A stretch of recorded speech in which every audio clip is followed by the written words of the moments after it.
Assalamualaikum warahmatullahi wabarakatuh. Waalaikumsalam warahmatullahi wabarakatuh. Rekan pemirsa sekalian, selamat berjumpa lagi dalam Bincang Aktual bersama saya Sabto Waluyo. Kita kedatangan tamu istimewa ini dari jauh, Bapak Dr. Muhammad Haris. Beliau adalah Wakil Wali Kota Salatiga ya di Jawa Tengah. Satu wilayah yang pegunungan ya. Betul, daerah dingin di Jawa Tengah. Istimewa sekali. Terima kasih sudah bertemu dengan kita di sini. Sama-sama Pak Sabto. Pak Haris. Pak Haris ini sudah 2 periode ya menjabat Wakil Wali Kota. Betul Pak Sabto. Artinya telah mendapat kepercayaan dari masyarakat Salatiga. Mudah-mudahan nanti bisa terus Amin. berjuang dalam kancah yang lebih luas lagi. Pak Haris, bagaimana kondisi masyarakat Salatiga saat ini ketika pandemi? Iya, para pemirsa sekalian, barangkali sudah tahu tentang Salatiga, satu kota yang tidak terlampau besar di lereng Gunung Merbabu, pertengahan antara Solo dan Semarang. Saya sering menyampaikan Salatiga ini punya 3 bandara, Pak Sabto. Bandara Semarang, Bandara Solo, Bandara Jogja. Entry point ya, titik masuk. Karena jaraknya sama ya, Jogja agak jauh sedikit. Nah, justru itulah saya kira menariknya di era pandemi ini, karena Salatiga ini kota transit yang menghubungkan sekurangnya 2 kota besar terbesar di Jawa Tengah, Solo dan Semarang, sehingga agak rumit memang dalam situasi seperti ini. Dilema yang kami hadapi, kalau kami ada pengetatan dalam aspek kesehatan, barangkali ada persoalan di aspek ekonomi, karena posisi kami sebagai kota transit yang sumber pendapatan utama kami juga dari pajak restoran, pajak kuliner, pajak hotel dan seterusnya. Nah, oleh karena itu kami berusaha untuk mempertemukan 2 kepentingan itu, Pak Santo. Satu sisi kita tidak ingin masyarakat jadi korban karena banyak yang terkonfirmasi positif COVID-19, tapi juga kita tidak ingin masyarakat menjadi korban gara-gara lapar nggak bisa makan.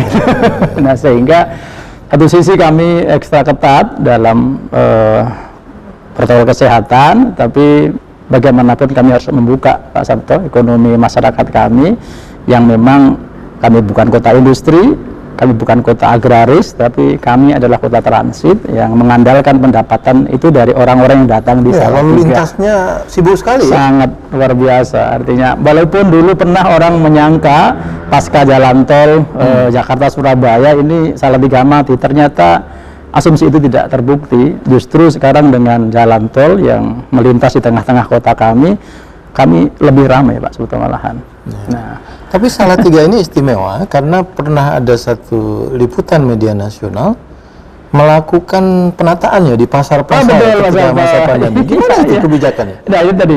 Jadi kami tidak ingin kami melakukan pengetatan satu sisi, tapi punya dampak ekonomi kepada masyarakat, sehingga kami dengan Pak Wali, dengan semua Forkopimda berdiskusi bagaimana masyarakat yang selama ini berbelanja di Salatiga, yang dari luar Salatiga, tetapi tetap tidak mengganggu protokol kesehatan. Kami tertibkan pasar-pasar kami, utamanya pasar pagi, yang mulai jam 1 sudah ada transaksi di situ. Kita lakukan di jalan raya, kemudian ada penjarakan, ada distancing di situ. Lalu ada transaksi, ada jual beli, dan alhamdulillah dengan demikian di satu sisi kami bisa menahan laju pertumbuhan yang terkonfirmasi positif COVID, tapi dalam waktu yang sama ekonomi kami masih bisa berjalan, Pak Sabto. Ya, dan kesadaran masyarakatnya cukup tinggi ya? Alhamdulillah, Pak Sabto, relatif baik ya kesadaran masyarakat kami. Ya, karena masyarakat kami relatif baik pendidikannya juga, secara ekonomi masyarakat kami paling bagus mungkin dalam konteks jumlah terkecil angka kemiskinannya di Jawa Tengah. Kami hanya 4,72%, relatif kecil. Secara nasional kami pun bahkan mungkin relatif kecil, sehingga pendidikannya agak baik, maka kesadarannya juga akan menjadi lebih baik pula. Gitu. Sebagian besar masyarakat berprofesi pekerjaan sebagai apa? Masyarakat kami mayoritas usaha, Pak Sabto, kuliner, mereka memproduksi barang-barang yang dijajakan di lingkungan maupun bahkan juga di luar. kami ada beberapa sentra industri kecil, ada sentra-sentra kuliner yang disitulah warga kami sebagian besar, tentu kecuali yang jadi ASN, jadi TNI, jadi polisian, sebagian kami masyarakat hari-harinya menggeluti usaha. Ya, dan ada semacam destinasi wisata lokal ya di daerah Salatiga itu ya? Betul Pak Sabto, karena dulu pemerintah kolonial Belanda pernah mengatakan Salatiga adalah kota yang paling indah di Jawa Tengah. Sampai hari ini pun menurut saya masih tetap nyaman, udaranya sejuk, masyarakatnya ramah juga, sehingga memang orang senang berkunjung ke Salatiga. Kotanya relatif damai, tidak ada persoalan konflik antara satu dengan yang lainnya. Ini kayak Bandung ya, Faris Van Java ya. Tapi ini di Jawa Tengah ya? Iya, di Jawa Tengah. Udaranya agak dingin juga kan di lereng Gunung Merbabu. Ya. Dan ini wilayah aman karena kalau di selatannya ada Merapi ya, itu agak terancam ya. Iya betul, apalagi sekarang ya Merapi ada erupsi beberapa kabupaten kota, misalnya Boyolali, Klaten, Sleman, Magelang, Kota Magelang. Alhamdulillah karena ada Gunung Merbabu di situ sehingga kami relatif aman, Pak Sabto. Ya, sehingga lahar dari Merapi ditahan oleh Gunung Merbabu itu. Tapi masyarakat yang berada di sekitar pegunungan ya, atau yang ada di kota itu merata ya kondisinya? Iya, karena kami relatif heterogen gitu ya mata pencahariannya, sehingga bagi mereka yang ada di lereng-lereng itu menggeluti bidang pertanian, walaupun lahan kami nggak terlalu banyak.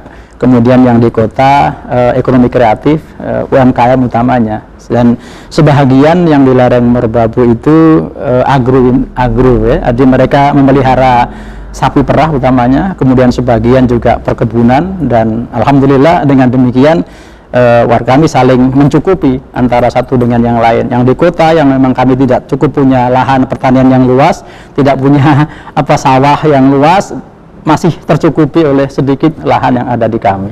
Ya, dan Salatiga juga terkenal dengan salah satu pusat pendidikan ya.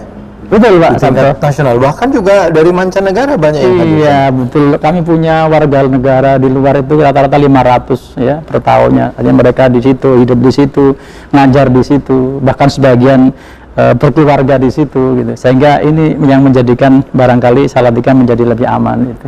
Ya, jadi ini salah satu contoh bagaimana di wilayah Indonesia dan khususnya di Jawa Tengah ada satu kota yang dia merupakan perlintasan ya dari berbagai kota-kota di sekitarnya. Baiklah, pemirsa sekalian, kita akan lanjutkan bincang aktual pada segmen berikutnya. Terima kasih.